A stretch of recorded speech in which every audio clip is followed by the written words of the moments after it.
Hello wadau, hello guys, ni siku nyingine tena. Na leo nimeamua nirekodi video hii. Majuzi nilifundisha hii indicator hii, RSI indicator. So leo imenipa sniper entry. Umeona?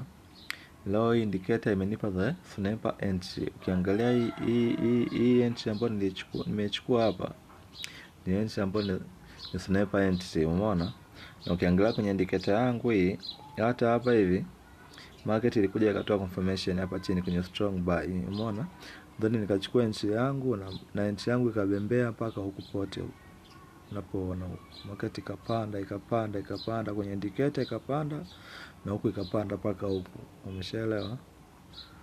Kwa hiyo dada yangu bado kwenye faida. Sasa nimeonyesha the powerful of hii indicator inapofanya kazi, umeona? Kwa hiyo indicator yako kwenye profile yangu hapo, unaweza kaingia ukaichukua ukajifunza na ikaweza kukupa matokeo. Asanteni. Kama umependa pia video hii, share kwa wengine, like, comment. Pia usiache kufollow akaunti zangu za kijamii YouTube, Facebook, Instagram. Asante.